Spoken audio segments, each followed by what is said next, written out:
morning. I swear a lot. It is 10:41 in the AM, and you're listening to The Foreman.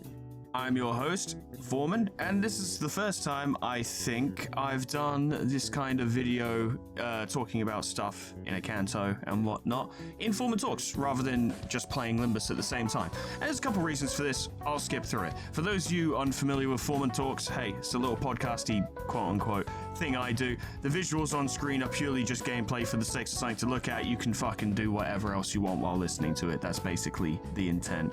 But I beat Canto 9 like 2 days ago, I think, and at time of recording, this is roughly 11 hours after the initial upload, because I literally published the video and then went to bed, because it was very late when that video was finally let through the gates by the gods of YouTube fucking post HD and SD processing. We finally got there, and I was like, cool, I can give the people what they want and I can go to bed, and everyone's happy. I wanted to talk about it because there's been a bunch of excellent comments in regards to the video, because I never like necessarily presenting my more blunt opinions on really on Limbus content, but also really games in general, because it feels like a lot of the time you need to have a strong justification, right? You need basically uncontestable fucking like solid and easily quantifiable reasons why you feel about something the way you do, rather than just saying it didn't really fucking sit well with me. But that was the case here, and it all prompted the best kind of conversation, because my attempt, and I don't know if I succeeded in this or if people are just fucking chill, I'm inclined to lean more towards the latter, but my intent in presenting my points was like, look, my complaints don't make this Canto bad. My complaints don't even necessarily make the events I'm complaining about bad. I'm just expressing my own personal, hang-ups on them and whatnot, and I want to hear what people think about them. This is what I think about them. And really, I mean, it's only been 11 hours. Maybe it will deteriorate by the time this goes up. But so far, y'all delivered. Most of the comments I've seen have been like, hey man, I see your point. I see where you're coming from. Have you thought about this? Or this is what I think of it, or this is how I felt, or well, there are these details. Some of these you missed because you didn't check this. This might provide you a bit more context in how you feel. And it's been some fantastic stuff, genuinely. Like I've got my cup of tea waking up this morning, sat down here and spent about half an hour just reading comments. And people were putting in proper fucking paragraphs talking about their feelings on the matter, and it was good stuff. It was very good stuff. Because a lot of it reflected a lot of the feelings I had in the moment. Like I talk about how by the way, we're going to get into spoilers for Canto 9 of Limbus Company. So if that ain't for you, on your way, lad. Come back when you've fucking either beaten it yourself or watch me flub it, then come back and listen. Hey, I'm not trying to send you away. I just don't want you to get spoiled. Yeah, like I talked about how the events about Araya and what happens to her and the resolution of that, I talked about how it didn't quite sit with me, but a lot of people expressed the emotional responses they had during that time, and I had those too, genuinely. Like the moment where Araya removes Ryoshu from Muga was incredibly strong, super good, really powerful. I love that scene. It's fantastic, super good. Honestly, the start of the fight with Araya, when she kind of stops, pretending to be Ryomi, was a badass scene. This is such a minor detail, but it's one I really like, and it's one that Limbus does sometimes in its fight scenes, but not all the time, which I guess helps to make it cooler. But they do the thing where they go into the combat screen, it zooms in on the character talking, then they unsheath their weapon and swing it, and the camera pans back to show the entire battlefield, and then the fight continues. I know this has happened since the example I'm about to mention. I'm just going to mention this example because it's most prominent in my mind. That camera work / like framing and sequence, whatever, reminds me of, I think, the final fight with King Heathcliff, where he's just freaking out because he swears he can hear Kathy, but he doesn't know where she is. And he delivers that fantastically delivered line, and then fucking like unsheaths and swings his sword in front of him and the camera pans back. It's such a minor detail, but that is one of my favorite examples of quote-unquote camera work in Limbus. I love it. That always gets me so amped up for a fight. I think Rien actually did something kind of similar. He doesn't necessarily unsheath his weapon because he's got the little vial with liquid metal in it, mercury, which leads into all of the caduceus or caduceus, I don't know how to actually say the word, I think it's caduceus, but leans into all that shit, which I was not particularly well informed of, but people have posted a lot in the comments about like, oh yeah, you know, the relation of caduceus to fucking Hermes and all that jazz. A lot of that went over my head, but that comes from my lack of real knowledge on like Greek mythology and shit like that. But he does something similar, it's just really understated, where he just pulls out the little vial. But he has the beeper as well, the pager, him playing with that as well. People mentioned he turns it off in the second phase, which I just did not notice. That went over my head. I thought he was just checking his prescripts again. Which might explain why, yeah, I think in the second phase, countering his prescript target stops accumulating karma. And he's just getting it naturally because he's defying the prescript. But honestly, I'm trying to remember details on a boss fight that I didn't properly grasp all the details from. So, you know, take what I'm saying there with a massive pinch of salt. Also, it's the morning and I've just woke up, so bear with me. What I really wanted to try and emphasize is that, yeah, I had some problems with Orion or Rien in the moment. And it kind of took me out of it in the moment, but the effectiveness of the events and storytelling and presentation and such always pulled me back in. I use the phrase, you lost me in the first half, because I would have that moment where I go, wait, what? And then it pulls me back and I go, oh, okay. You know, maybe that kind of flew over my head, or I didn't quite agree with that bit, like that didn't quite mesh with me. But the way it's being presented and the way it's being done is so effective that in the grand scheme of things, in the broad strokes, it doesn't matter to me too much. But here's the thing. Once again, people have talked about the details and stuff, and a lot of people have said this, which I find very interesting, is that Canto 9 is a Canto that definitely sits better with you the more time you have to sit and process it. The more time you sit and think about it, and the more time you spend thinking about it, typically, obviously this is not 100% global and universal, the better it sits with you. And that's funny, because it reminds me of a semi-recent experience I've had in games as well. I won't be spoiling any details on the game I'm about to mention, so don't worry if you haven't played it and you're planning to. Don't worry, I'm not going to divulge a thing. But I've been doing Clair Obscure, and there is a fairly substantial twist at the end. I'm not going to really give any details, but people will know the big one, the big one. That's all I need to say for people who know. And that twist happened, and at the time I was like, not sure how I feel about that one. Yeah, I see what they're going for, but it doesn't quite sit with me, you know? But I recorded that and, you know, came away from it and thought about it in my off time, and I was like, no, actually, like, there are still aspects of it I'm not necessarily in love with, but overall, I appreciate the execution of it. I appreciate what it means for what we're going to be doing next, the dynamics, how it affects the characters, all this jazz. I'm like, yeah, no, actually, I think I quite like that. Yeah, I'm okay with it. Yeah, no, that's pretty sweet. It was interesting because I don't really have that experience in games very often, to then have that experience twice within months of each other, despite having never really had that experience before in my life. But even if the comments had been unsuccessful in granting me perspective on the Uriah situation, and, you know, I still don't necessarily think it was the best thing ever, but it definitely wasn't bad, and I stressed that at the end of part 100. Even if I hadn't been granted any perspective since then, I'm still really happy with Canto 9. I'm still really happy with the events therein, right? Like, even the stuff with Uriah, it's still really, really effective. It's still really, really powerful. And understanding a bit more about how the is it quantum entanglement or temporal entanglement? I can't remember. Doesn't matter, you know what I mean.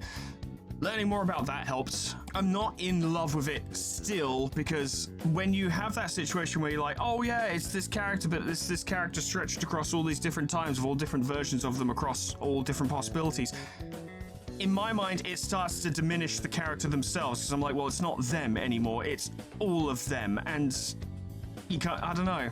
I don't have a good explanation for that one. I really don't have a good, like, point to make on that front. All I can do is express my feelings on the matter. I try to be concise, but I'm not always successful, and indeed in this occasion, I don't know. It's just something about that makes me stop looking at that character as that person, and instead makes me see them more as an entity that represents a character or a concept of a character, you know what I mean? I appreciate that's not true. I appreciate that, I really do. But I can't help but have my perspective of them shifted in that moment. I think I can reconcile it now and be like, yeah, no, okay, I think I see. But in the moment, I'm like, you're taking me away from, by adding more of this character, weirdly, literally in this instance, you're taking me away from them. Which definitely threw me off in the moment, but nevertheless, like I keep saying, that was done effectively. And Rien's fucking sick. Like, to move it swiftly along, Rien's fucking sick. Now, there's been a lot of debate as to why the fuck he's basically Roland, or has been told to copy Roland, essentially. And the conclusion I've kind of come to is that, yes, I do believe a degree of fan service is partially the reason. I do believe that at the bare minimum, an aspect of that decision was to have the reveal be like, holy shit, why does that guy look and fight like Roland? What the fuck's going on, right? Why is this guy basically the Black Silence? At no point when I was seeing Rien, I never thought to myself, he is here and he's impersonating Roland to an extent purely for fan service. I never had that thought in my mind. I never thought to myself, this is being done solely for fan service. I knew deep down, even if I didn't know what it was, I knew that there was a reason, because that's how they write these things, right? We've been building up the fucking Blue Man Group's marks for fucking ages, and it pays off in moments where you don't expect it. And I dare say, Rien's existence and his eventual fate will likely play into things in the future. It's just how they write shit. It all matters, which is frustrating because after a certain point you're like, okay, but if I miss this tiny bit of flavor text in this one attack, does that mean I'm not going to get a twist later? Like, it can be a bit overwhelming sometimes, but it's just how they do things. Even if sometimes I struggle with it, I would never say to them, stop doing it that way, tell the story the way I want you to tell the story. I just need some picture books. I mean, isn't a visual novel a picture book? Oh my god. It's even more meta than we knew, right? Hear me out. Rien loves picture books. What is a picture book if not a visual novel? Project Moon sent Rien to tell us that visual novels are fucking sick and we should appreciate them more. It's backfired. The only visual novel I like is Lobcorp, Ruiner, and Limbus Company. I literally don't like any other visual novels. These are literally the only visual novels I play. But they sent Rien to be like, yo, our form of narrative presentation is really good. See, even fake Roland likes it. Cracked the case wide open, lads. But it's interesting with Rien, because when I did part 100, and I was initially talking about how the stuff with Araya kind of didn't sit well with me, and I was about to go on to talk about Rien, but then that post-credit scene started, and I was like, oh, I'll talk about it in a minute. That post-credit scene kind of squashed most of my complaints about Rien, to be honest. Not because the events within that post-credit scene fixed them in any way, shape, or form, because it didn't. It didn't, like, directly address any of it, really, but it was just so effective. Because people were talking about, like, throughout Rien's fight, you can see the details where he's basically deciding, at the very least in that moment, to disregard the prescripts entirely. He's like, in this moment, I am done. In this moment, I am finished and I've had enough. And you can see the build-up of resentment over a long period of time in the little fucking color text beneath the passives and stuff. But what I would call the post-credit sequence in that instance, aside from being fucking great, is also a safety net narratively for, like, if you didn't pick up on all those details in that fight, and I didn't, so no shame, but if one did not pick up on the detail that Rien is fucking done with this shit, and deep down kind of has been for a while, here it is. Here it is, without a shadow of a doubt. Because he's literally given the order to, like, recite Roland's poem, and he just goes, no. No, this is tiresome. And it has been tiresome for so long. And he's out. He's done. He's finished. The role has taxed him mentally so severely over such a long period of time that in that moment he's like, no, not, done. Not literally in that moment, but that's the more overt moment of, nah, I'm done, nah. And it's effective. And the spoon was very funny. I have to admit, it was. Also the fact that even after being wounded by Ryoshu, like severely, it's not a fucking scratch, it's pretty severe. He still takes down a group of proxies by himself. That's pretty fucking sick. Does that matter narratively? Not really, but it is sick. But one of the biggest issues that people have kind of agreed with me on, although I don't really think I really presented this well in the video, but I think, having seen people's comments on it, I think it is a bit of perhaps the biggest weakness in the late part of Canto 9. I did bring it up a little bit, but we'll talk about it more now. Is ironically, like I said, what I praised it for, which was the pace, the speed. All the shit with Araya's fate and who she is and what happened to her and her eventual fate is summed up in like 2 nodes and very quickly. Like by Limba standards, very, very quickly. Now, I'm not really complaining about not having to sit through quite so much dialogue, because sometimes I do honestly feel it could do with being snipped a little bit. It's ironic that I said earlier in the Canto that, oh, it's so great that we're keeping the pace up, and then I'm immediately hit with a situation where I'm like, maybe we could hit the brakes for just a second and focus on this a little more. You know, for those of us in the cheap seats who aren't quite keeping up, I feel bad for saying that, though. I don't want them to blunt their storytelling for the sakes of me, right? And that is actually where my job presents a potential problem. Because I don't really presume that PM or anyone at PM watches my videos, because why would they? I'm just a tiny little fella doing his own thing.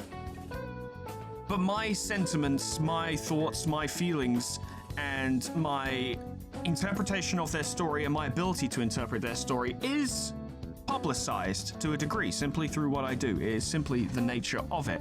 And such views and such can definitely get back to them. It has a high capacity to do so through some form or another. And I always worry in these moments where I just didn't quite interpret it well enough. I'm like, I don't want to be the reason they go, okay, we're going to dumb this down. And I'm like, I don't want you to dumb it down. It's just in this one instance, just maybe a bit more. Now, people have mentioned that, like, well, they had to do the fucking crossover with Arknights, which was very good. No one's saying it wasn't. I enjoyed the fucking Pilgrimage of Compassion immensely. Maya's theme is still fucking amazing. And that's interesting, because I remember I liked Maya's theme at the time, and then I've listened to it, and I heard it in XCOM because it was included in a mod pack, so we were having massive campaign deciding battles with Maya's theme playing over the background, which was fucking sick. But at the time, I was like, yeah, this song's alright. Since then, I've been like, Maya's theme is fucking incredible. It's such a good track. There's that big, like, swelling kind of chorus moment, and then it goes straight back into the verses with the, I want to try and, like, convey it, but I wouldn't get the notes right. It's really good. My point, though, getting back to it, sorry, I get very excited about a lot of this shit, especially music. I get hugely excited about video game music, and we'll get to that in a bit. Yeah, they did the Limbus Arknights crossover. So people have conjectured that possibly PM was a bit rushed for the release of Canto 9. And if that is true, you know, I'm not in the fucking studio, so I don't know. Then the first thing I want to say is they did a monumental job with Canto 9, especially if it was rushed. Because there is a ton of good shit in there, a ton of high-profile stuff, a ton of things with clearly more work put into them. You know, you have the little cutscenes, and as it were, that they're doing more of now than they ever have before. And potentially they've done this with a time constraint due to them having to do the Arknights crossover. So, kudos, because the Canto's fucking incredible. Like, and it has effort put in, and you can see the effort. The effort is on display. It's possible that they started putting important lore tidbits in passive descriptions for the purposes of saving time, or potentially, and I would definitely not criticize them for this at all, they might have done it so that we don't need as many cutscenes, to keep the pace up, to cut some of the chaff, where it's like we could establish this fact in a cutscene, or we can put it here. But of course it does come with the weakness of having to scour every single bit of a boss fight, or I imagine in the future maybe even minor enemies. You have to scour everything to get all the necessary lore details, but is that so bad? It lets you appreciate and enjoy the story to the extent at which you choose to. You know what I mean? Some people are there for the broad strokes, for what happens. Some people just want to see the hype moments and the big, to quote the kids, aura farming moments. And there's something for you, because now you don't have to sit through quite so many cutscenes. And you can just fight the fights. You can play them on you can use lunacy to make sure you actually win. You don't need to pay too much attention to the fights themselves. I don't know. Maybe there's value to that. On the other hand, for the people who are like not obsessive lore seekers, but also do want to enjoy the details of the story, now have to treasure hunt a bit more, and it's a bit awkward to do so. Like, I'm not being funny, lads, and I'm not using this as an excuse. It's just simply the way of things. When I'm at the end of like 5 hours of recording, I'm not sat there like, oh boy, I really want to fucking delve into like these skills and see and statuses as well. I think having lore descriptions in statuses is too much. That's too much. That is too obscure. It's not that obscure, I understand, but it's too obscure. It's too much to keep checking, especially when it changes over the course of a fight. That's a very cool detail, and I respect them for it, but it's too much, man. What I don't want to do, and I know that this won't be necessary, but the paranoia will cause me to probably end up doing so, and not just me, but many other people. The paranoia is going to be that every single turn, you're going to have to check everything again to make sure nothing's fucking changed. Now, I get that, at least so far, it's only on phase shifts, right? So, it's not that dramatic. But there will always be that degree of paranoia where it's like, did I miss something? Did I miss a detail? Did I miss something important? Like, is contained within this unique tremor status a fucking detail that blows this character wide open? It's a slippery slope, is what I'm saying. But at the same time, if you try to appease everyone, you appease no one. So, I don't know, I respect them for doing their own thing. I can only express my personal concerns, but I definitely like to qualify these statements because I'm not particularly keen on the fact that my words might carry weight in this regard. I just want to enjoy Limbus Company. I'm not here to review it and be like, if I was fucking what's-his-face with the weird VTuber avatar, this is what I'd do. I'd make it like this. Who cares how I'd make it? I'm not the one making it. They are. Kim Ji-hoon? Is that his name? He's making it. Him and his lads and lasses are making it. Let them do it. I only express opinions. I don't want to tell them how to do their fucking job. If I could make something like Limbus Company, I would have. But I can't. So, I want them to do it. And I don't want them to be like, well, this fucking random British bloke sure knows what he's talking about. Let's listen to everything he says. And also get him in to voice Heathcliff for the rest of the game. Jokes aside, you get what I'm saying. I want to express my opinions. I don't want that to actually necessarily be acted upon, which is so stupid, I know, but I'm only here to talk about games, lads. I'm not here to pretend that I am the arbiter of all game design and narrative structure. I just enjoy it and talk, and that's it. That's just me. But let's get to the music, can we please? Can we please get to the music? Because I love the music, because Studio AIM are going crazy in this Canto. Something I noticed, and then someone did point this out in the comments as well, and I was like, yeah. The only time we've gotten death metal is when we're fighting a sinner who has, like, freaked out. Now, Gregor didn't distort, Heathcliff did distort. It seems to be the case of, oh yeah, when a sinner fucking transforms into something that can no longer be necessarily considered human, we get death metal, which is very fun. Obviously, we fought Sancho in Canto 7, but she didn't, it's hard to explain, she was still very much a humanoid, you know, and still very much sapient as well in that moment, and still very much there. Gregor's still in the Roach Emperor, and I firmly believe that Gregor is absolutely holding the Roach Emperor back to the point where I think if the Roach Emperor had subsumed Gregor entirely, Vergilius probably would have lost. Even Vergilius himself is like, we're fucking lucky we caught it that early, or God knows what would have happened. Like, our only advantage was jumping on it this early, whilst Gregor was still able to maintain some semblance of control. But yeah, losing SP on every successful clash, the kill me panic mode or panic state, the constant power downs, which are actually just literally Gregor internally holding the thing back. It's great. It's really good stuff. The whole suddenly one day and ticket nodes were fucking incredible. Super, super good. Shame about Lucio. I really thought he was going to stab her in the back. Honest to God, thought we were going to get the moment. But it wasn't meant to be. I don't think we have an identity of Lucio yet, but I hope we do, because he's pretty fucking cool.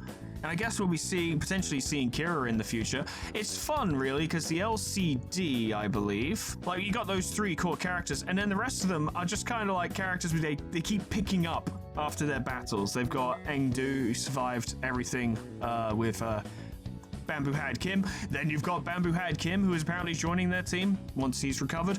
I suspect Kira will also be joining their team. I imagine that will happen eventually, because her loyalty to House of Spiders is A, completely irrelevant because they're all dead, and B, completely shattered, I think, because her father figure betrayed her, which would probably have also shattered her belief in the middle, which means she'll likely end up joining the LCD, and that'll be fun. Lots of cool dynamics and fun hijinks to be had there, so that's enjoyable. I like the LCD. Moses is great. She's not disappointed. And Vesper is fantastic. He doesn't have many lines, but they're pretty good. It's just like Merceau, really. Merceau's better at it, I suppose, and that would make sense. Merceau's the main character, but Vesper does a good job of it. I appreciate that. But going back to music, so I realize I fell off topic. Yeah, the music in the Roach Emperor fight is insane. It's mad. It's absolutely mad. In the first, like, I want to say 20 seconds, it's that riff before it goes into the kind of bass-only section where it sounds like the riff, the track is continuing in a different room and then it rises up. The riff before that is so fucking good. It comes in so nicely. It's my favorite part of the song. I constantly re-listen to the first 15 seconds because that riff is fucking sick. And it adds the correct kind of weight to that fight. Because you could have gone with something more melancholy or something more eerie, but I like the idea of something hard aggressive to be like, you're in trouble. You're in trouble. This is bad. This is very, very bad. You are not in a good place right now. In the same way that Sakai worked very well for the... it worked all right for the re-end fight. Sakai really pays off at the end. You know, the what do I know about love as Ryoshu does her big swing and takes Rien out. The rest of the fight, the track is very good. It doesn't necessarily complement the fight very well. It's kind of the same issue that we had, I feel, this is just my opinion, same issue we had with Fly Broken Wings in Canto 4. An exceptionally good track that is paid off to massive effect at the end of the fight. That's such a good moment. I think it still remains maybe next to Compass as having the best, like, song plays thing, or part of song plays, specific moment of song plays and thing happens at the same time. I still think Patches of Violet is my favorite of those tracks, but in regards to a specific moment occurring and a specific part of the track occurring, that's the best one. Patches of Violet takes the fucking cake, because having the masculine quote-unquote vocals when fighting Heathcliff and the feminine quote-unquote vocals when fighting Kathy is just the best thing they've done. It's incredibly good. It conveys that scene so fucking well. But yeah, my point is that Sakai is used to great effect at the end there, but Sakai and Fly Broken Wings, I actually can't remember what the song is called, so you'll have to forgive me for constantly getting that one wrong, aren't great combat tracks. They're not brilliant for that purpose. They're great tracks in general. A song can be a really good song, but a really bad combat track. You know, they're not mutually exclusive.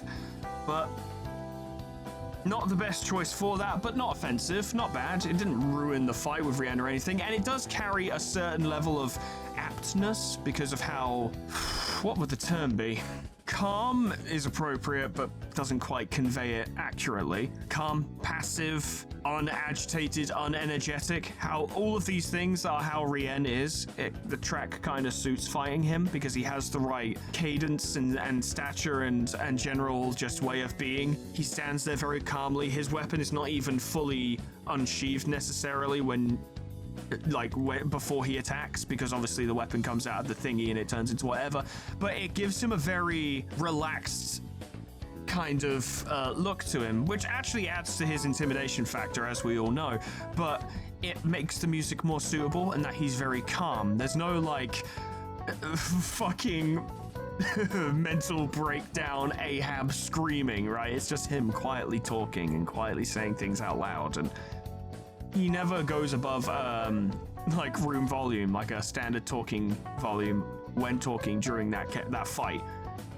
In fact, he only gets loud at the post-credit sequence, and you know what? Fair enough to him. But I think those tracks worked well there. The rough part is people are talking a lot about the track that was playing during Ryoshu's Muga state, but I don't remember it at all. I think I'm gonna have to go back and listen to it, because a lot of people are like, man, that track fucking hit, and I'm like, I don't remember it. I don't remember it at all. And I just edited it the other day. Need to go back and look at that.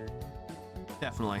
I hate to be a little fan service bitch, but I think my favorite part of Canto 9 was Suddenly One Day. It's hard to top that.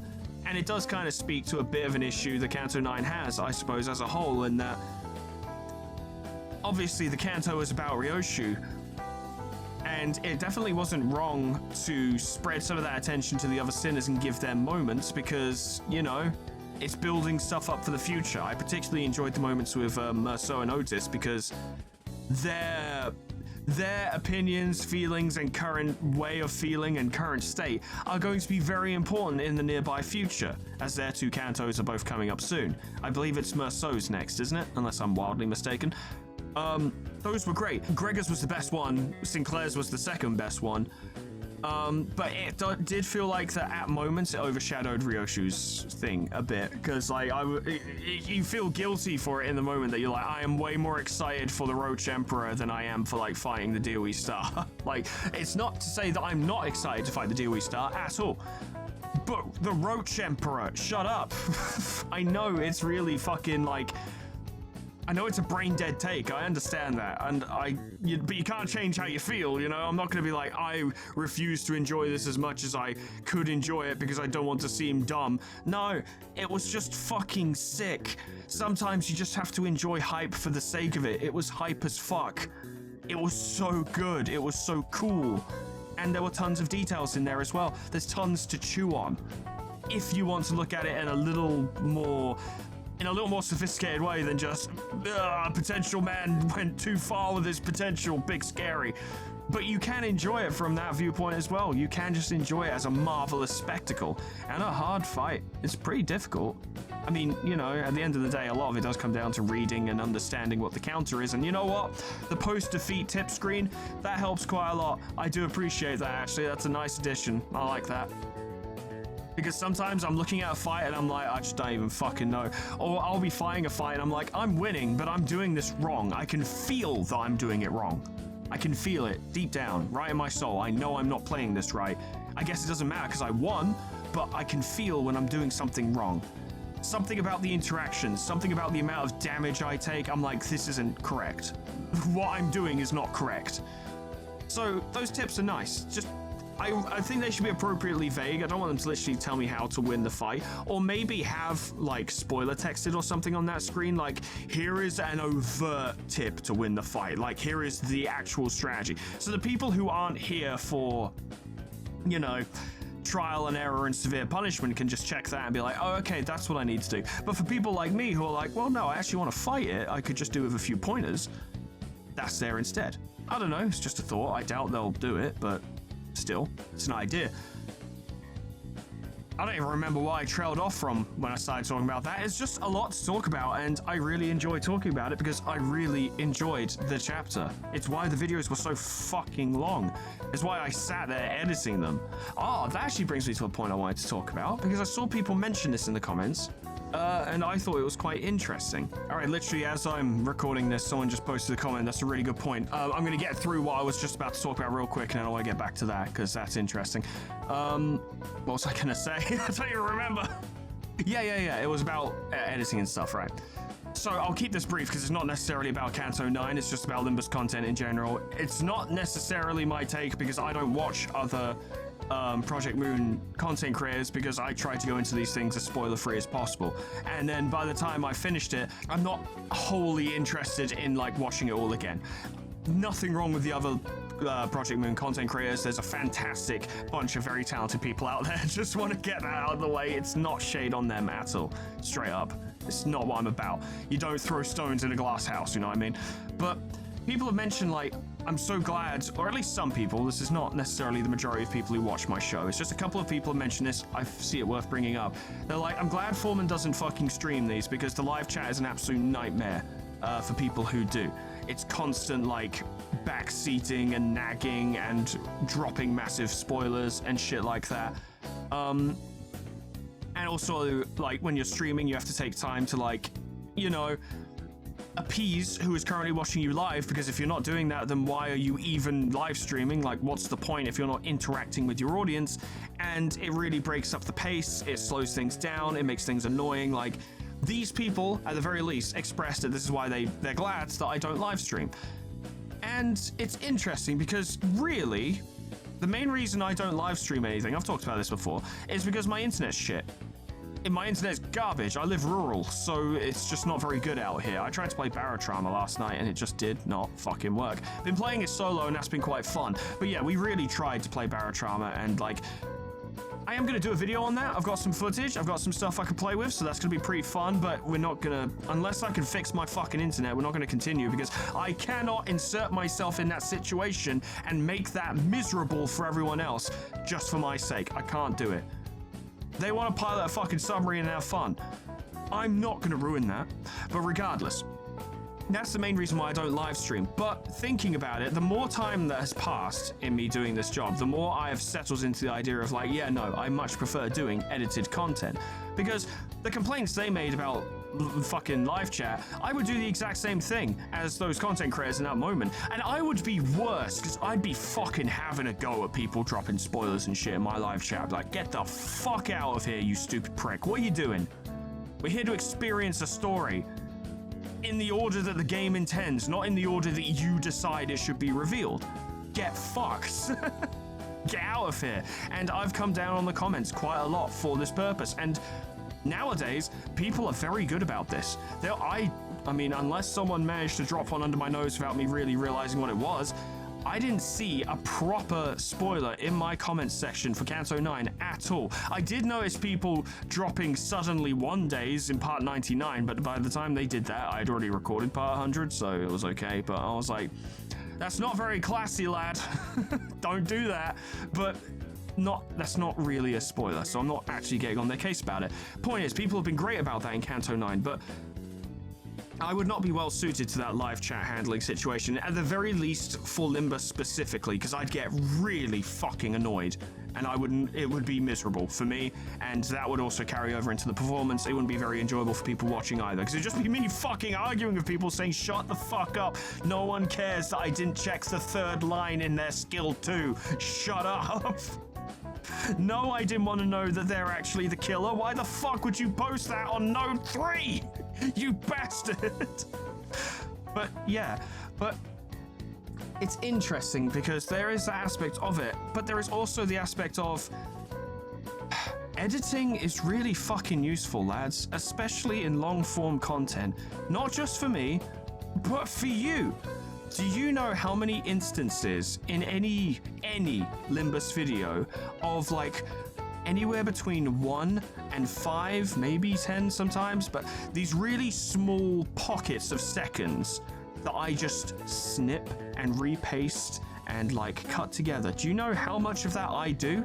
Probably not. You would underguess, I think, how many times I do that for every single video, because there are fucking tons. Because when you're doing long form content, some people, I believe, It's only my opinion, don't know. But I feel like a lot of people who do long-form content means, okay, well, it's so long, there's no point editing it anyway. And because people are here for the long-form content. And that's not wrong. They're not wrong. There are people who just enjoy unedited content. And that is absolutely fine. As a personal taste, not a problem. But I firmly believe that, at least for my purposes, there is a bit more of an art to long-form content than just recording a massive block and throwing it out. People have mentioned previously how, like, oh, wow, it's like Foreman's done like a 3-hour video barely edited. And I'm like, lad, this is so much more heavily edited than you even begin to understand. How much work I put in to attempt, this is not always successful, so if it sounds like I'm patting myself on the back here, I'm not.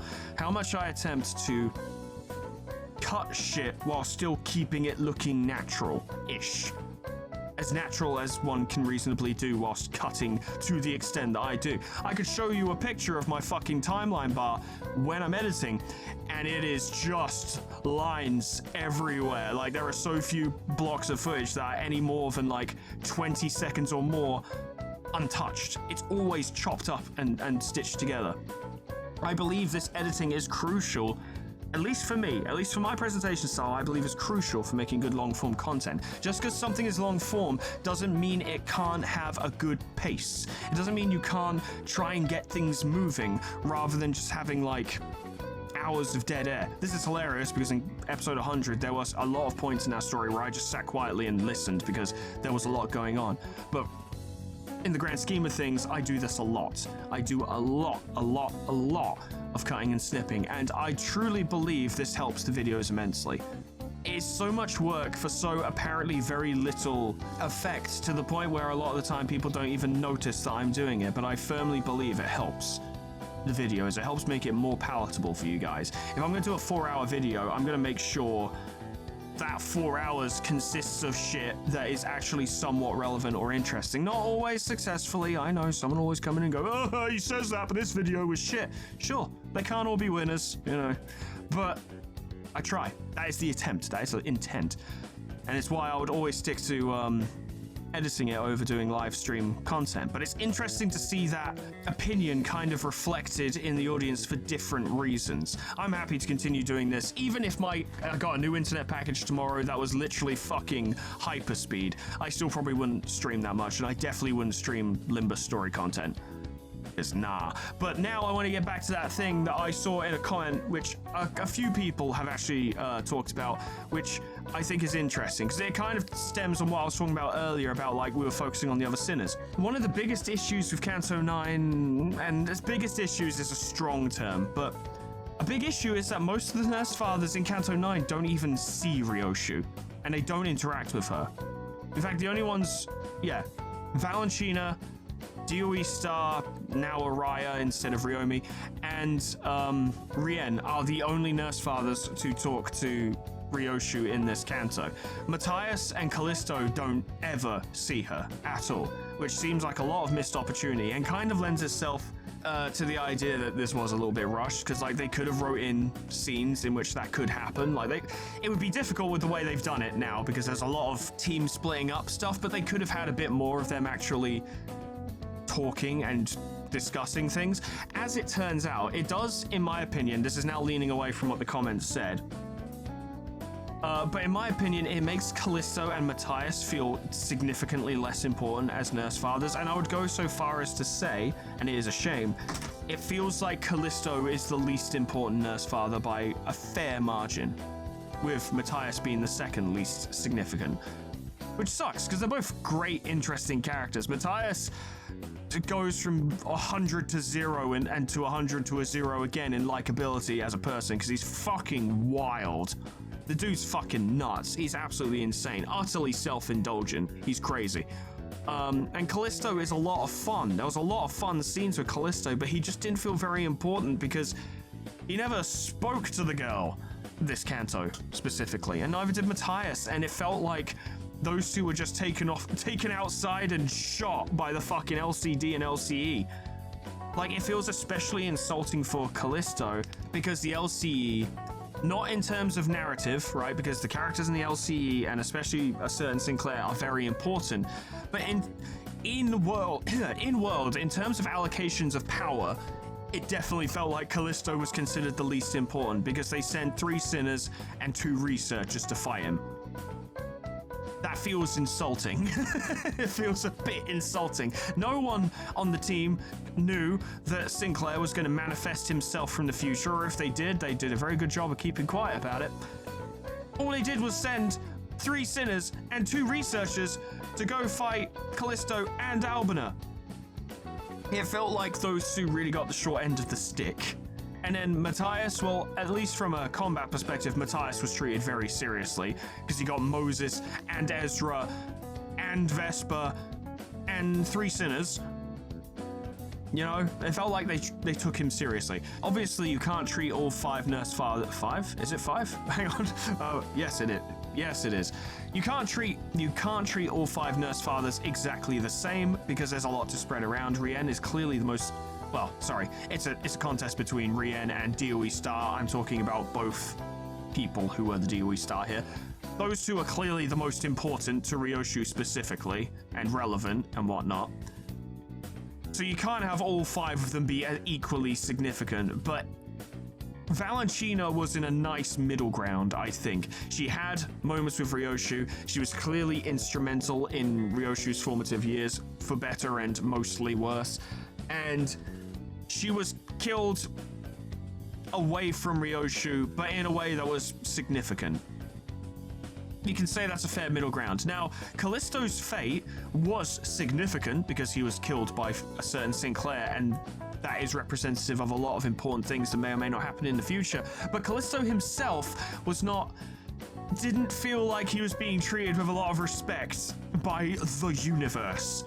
It felt like he literally existed to get bodied by Sinclair and have that happen. Whereas, yes, Valentina filled the role of getting bodied by the Roach Emperor and setting up that moment, but she served a lot of narratively significant purpose before that occurred. And Matthias, it feels like he existed kinda to show off Vesper a bit and to cut Kira in half.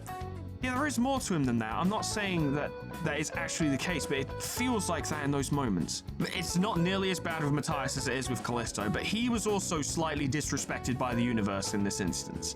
And Callisto definitely was. The other 3 got their moments and fulfilled their roles adequately, I would feel. But I went off on my own tangent. The summary of that comment is essentially the combination of those 2 nurse fathers never even talking to Ryoshu, and with everything that happened with a certain Sinclair and Gregor, it felt like Ryoshu's spotlight was not necessarily completely overshadowed, but it felt like maybe a bit too much attention was taken away from her for the other sinners.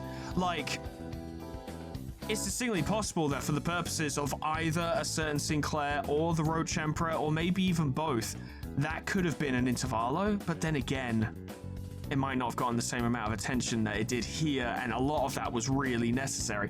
But the thing is, I feel bad for saying that the Roach Emperor was my favorite part of Canto 9, because it's not a Canto about Gregor.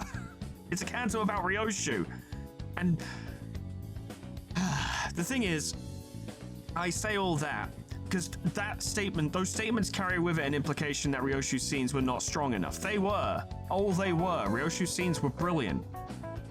A lot of that was really well done, really well delivered, and the stuff between her and Araya was ridiculously good. But it's hard to argue with Gregor metamorphosizing into a wing's decisive weapon and turning into the Roach Emperor, and then later on fucking Herman being like, oh yeah, that's not even the biggest thing. There's more fucking buried in that poor kid. And you're like,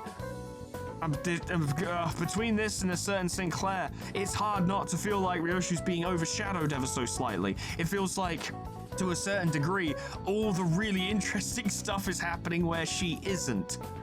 Which, it leaves a weird taste in your mouth. Because it's really good, but I feel like Ryoshu's being fucking shafted here. Much like Callisto was shafted. It's weird. I don't know. I can't honestly present these as complaints because I really liked it, but it's just weird.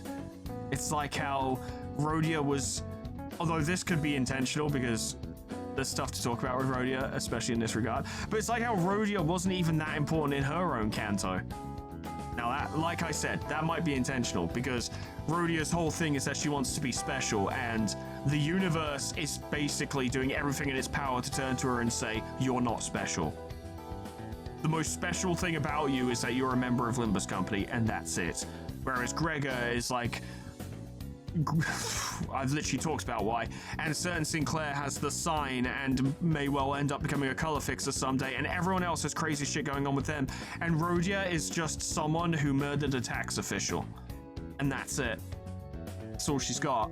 Now, in my opinion, Rhodia is a fantastic character, and she shines through her personality. To me, she's special amongst the roster because she's constantly active in like 99% of the conversations in Limbus Company across the entire game. When all the sinners are together, you will find it hard to find a conversation where Rhodia is not an active participant in the conversation.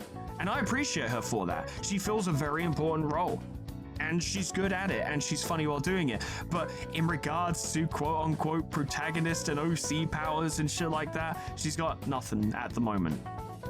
She might get something eventually, but at the moment, she is as normal as a sinner can get, which runs in complete parallel to her fears and insecurities. So that's going to be interesting to explore. Some of you may have hoped for a bit more of a concise and well-structured chat about this than what I've done.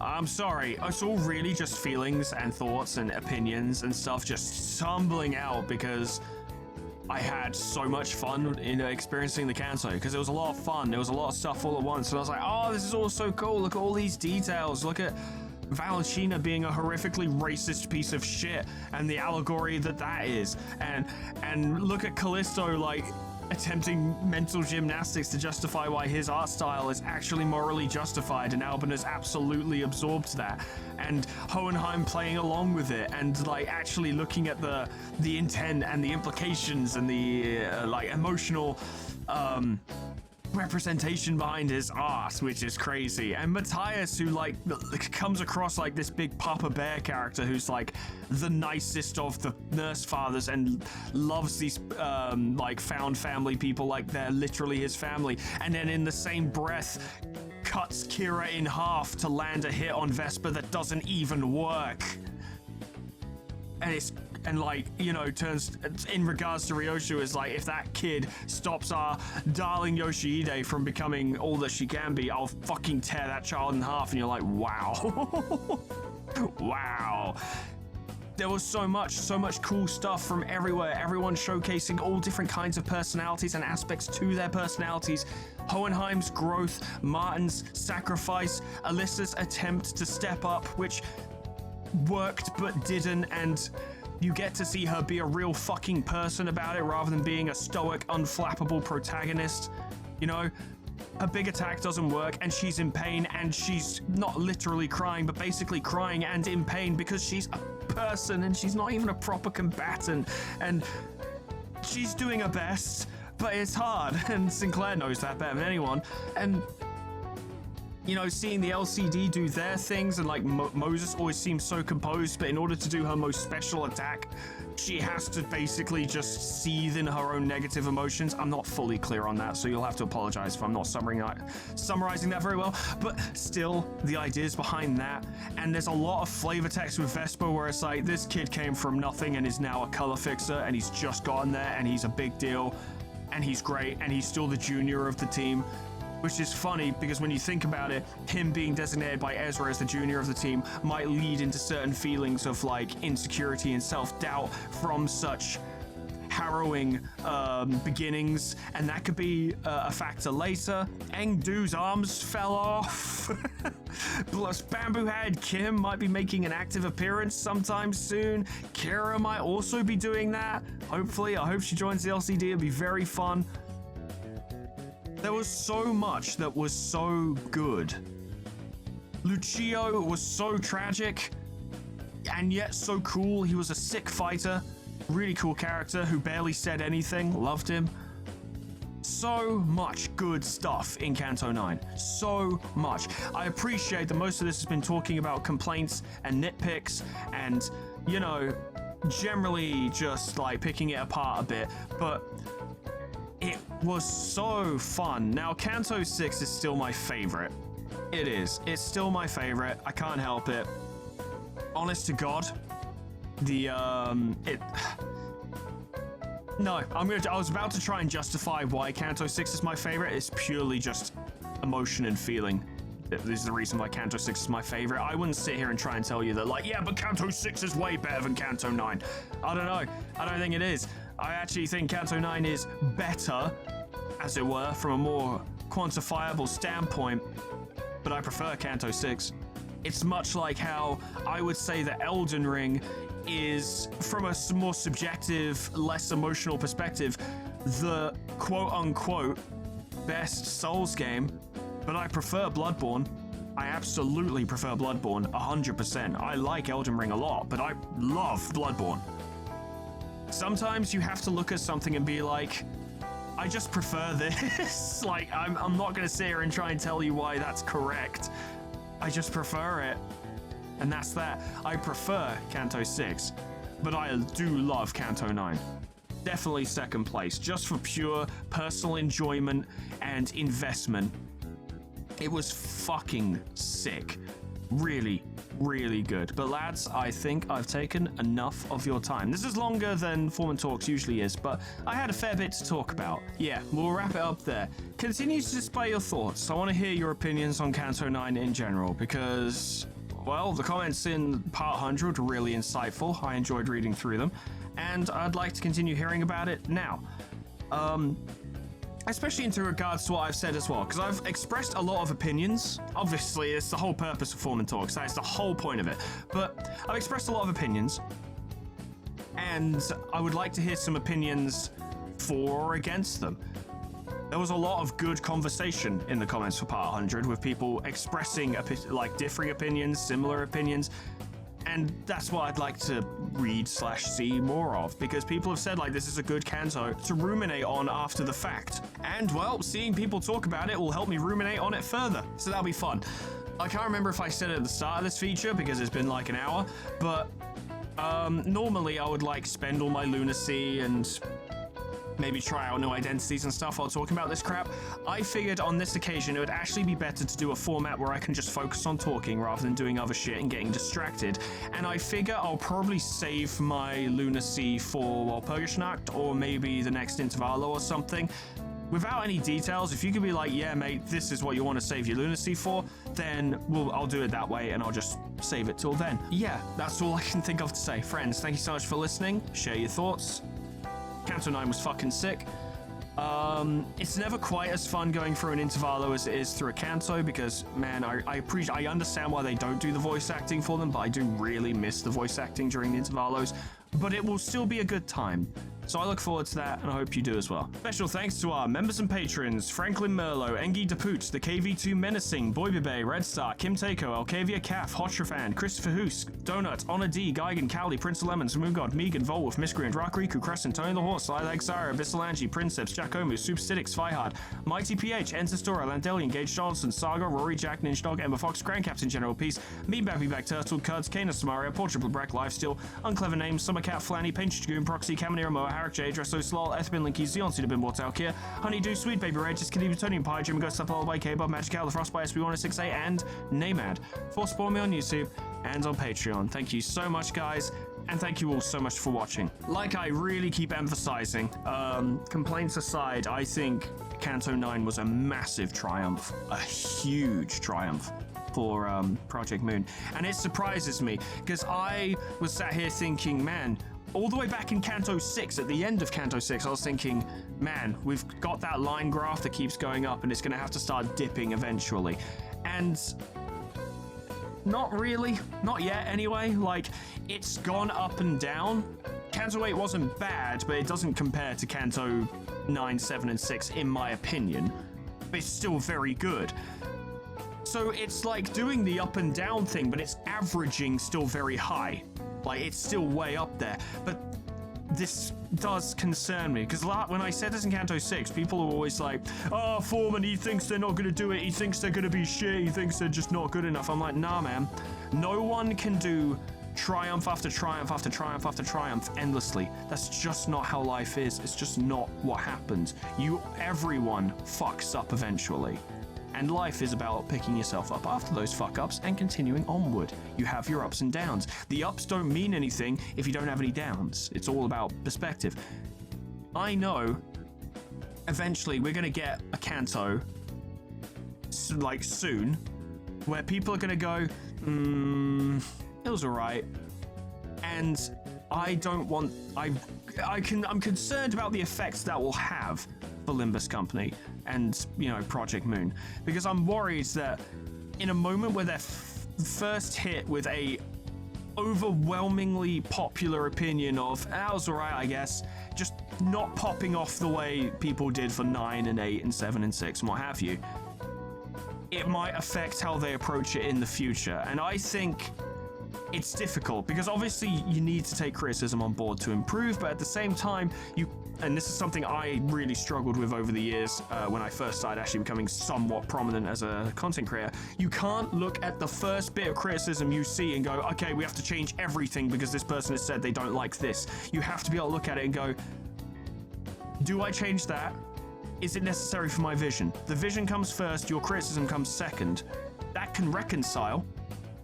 You can absolutely split the difference on those, but to what degree do you need to do that, and is it necessary? Sometimes it's a good idea with poor execution. Sometimes it's a crap idea and needs to be changed. It can be really difficult to tell the difference, and as much as there are many intelligent people out there who offer genuinely well thought out complaints on these kinds of things, there are just as many, if not more, or at the very least they're louder, people who provide brainless, knee-jerk, angry indictments of things based on thoughts and feelings they don't fully understand. I've had moments where I had knee-jerk reactions to things. I did it in Clair Obscure to the point where I recorded something after I'd finished recording that episode, an extra bit of dialogue to be like, lads, I wasn't really sure how I felt in the moment. I've taken time to think about it. I like this. It's actually pretty good. We're all susceptible to it to a degree. People like to act like they're perfectly intelligent and faultless in this respect, but we're all human. We all make knee-jerk reactions, bad takes, bad reactions, shit like that. My point is that I appreciate I've wandered off topic. I just love to waffle in this fucking series. My point is that I'm worried we will see a dip from Limbus Company soon, purely because it can't go up forever. Something has to give. There has to be a stumble, a proper stumble, eventually. And I'm curious as to what effect that will have. I'm not gonna fucking leave the moment they stumble. If that was the case, I would have stopped playing Project Moon the moment I had to go up against the fucking Snow Queen and ruin her. Fuck that thing, it's one of the worst fights in that game. I will not hear different.